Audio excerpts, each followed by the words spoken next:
In 2007, famed British neurologist Dr. Oliver Sacks published a book through Knopf called Musicophilia: Tales of Music and the Brain.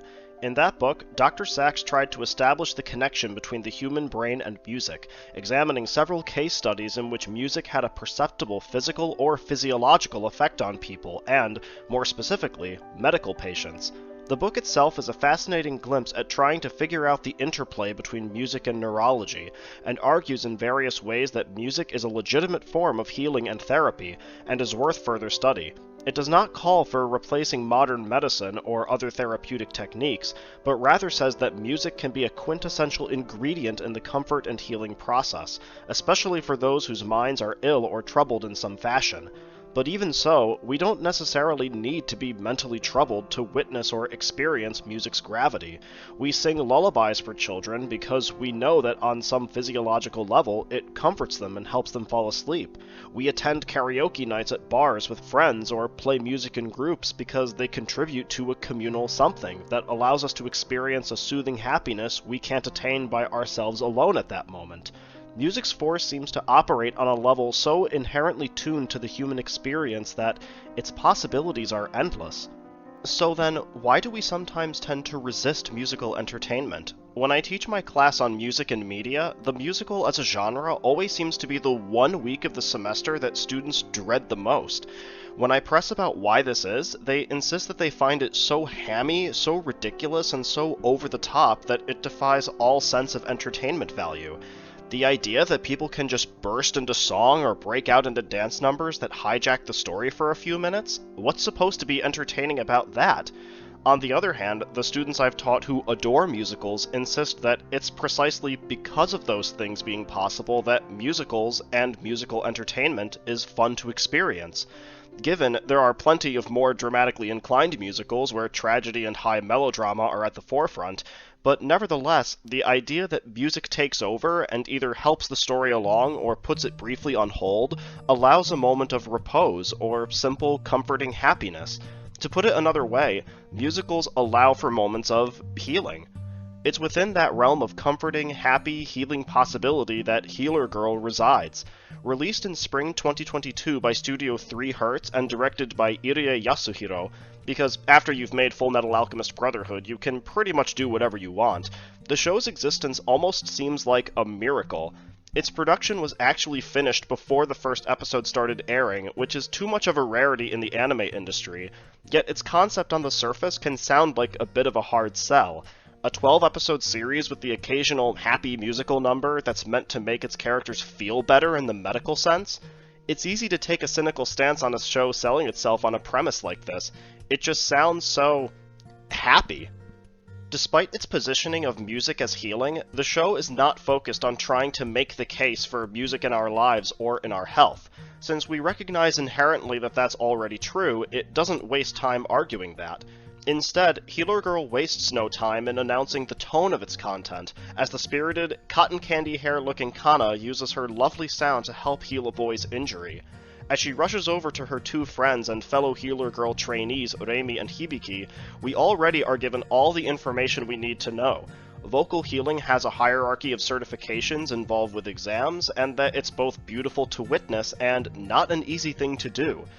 As such, the ability to sing one's problems away is not just something that the everyday layperson can do, but in fact can be honed and trained into a learned art and actual practical medical usage that Dr. Sacks would surely smile at.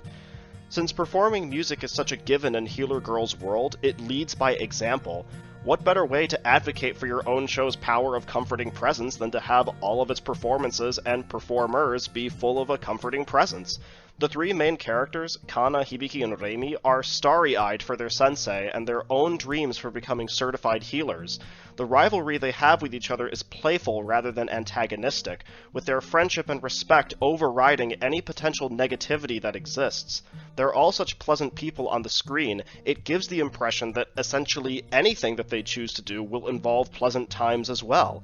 Situations almost completely divorced from music still manage to declare that the exuding warmth is never far away. Even Sonia, a C-ranked healer who declares herself the rival to the main character's sensei, is herself not an antagonistic presence, becoming a fixture of the cast so quickly. It's the lack of an antagonist that makes Healer Girl such an intriguing little series, even for cute girls doing cute things, or an iyashikei. Because of music's abstract quality to fill space emotionally, the show allows its art direction to adopt or insinuate similar abstract spaces.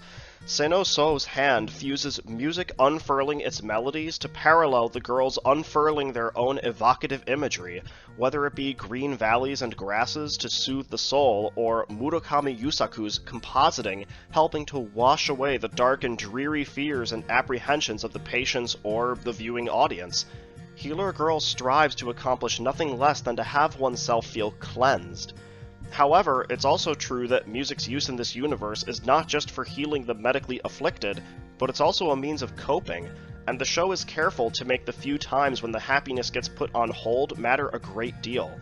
Healer Girl remembers that, while the main characters involved are all healers and tasked with making their patients feel better, they themselves are also the ones who sometimes must undergo their own healing or rely on music to convey and communicate what it is that they need.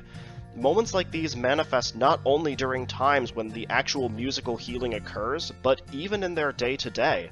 This allows the show to hold the mirror up to itself and diagnose its own inner structure to determine when songs are needed to heal whatever needs healing to achieve that happy feeling again. And part of that happiness also comes from the fact that the series is quite self-aware about its own conventions and dramaturgy. Series composition writer Kimura Noboru seems to have an affinity for musical entertainment and is not afraid to point out the fact that, well, musicals can sometimes be incredibly silly. Whether it be Reimi gushing over virtually anything that the sensei does to the point where it's a bit much, or the characters asking why the hell they're even singing in the first place when it doesn't quite behoove them, or whether the girls just burst into song when it's flat out unnecessary, it makes for a quirky time.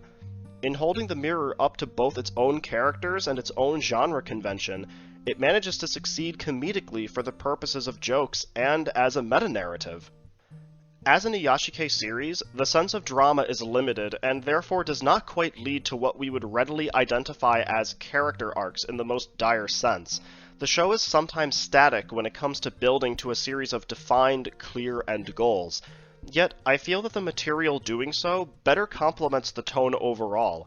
Music and musical entertainment by extension need not necessarily be grandiose or ambitious to be comforting. It doesn't need to be profound to be precisely what one needs to heal. Music can sometimes be purely that, just music, nothing more, nothing less. And more or less, that is precisely what the show aims to be. Simply itself. There are no seedy, dark thematic underpinnings waiting to be unearthed, no hidden macabre twists even when characters are in the operating room seeing bodies be worked on, and no cynical snide remarks secretly critiquing the audience. The show dares to simply ask, "We're here to make your day a little brighter, so will you join us for 23 minutes at a time? And do you mind if we sing some songs while we're at it?" It's a surprisingly honest series in that respect. Drama is always in vogue, but the ability to just stop and put worries on hold for even a little while can do wonders for one's spirit. In that sense, we are all patients waiting for our dose of music's spoonful of musical sugar.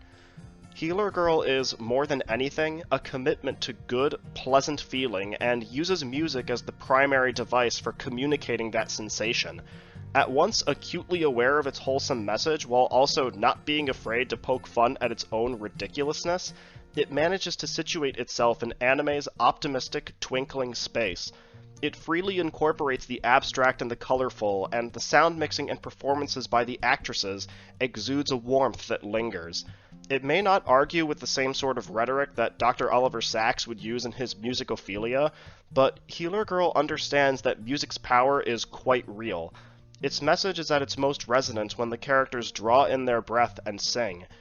And the message is, indeed, resonant. Music, and musical entertainment as a whole, is a very good, comforting, necessary thing.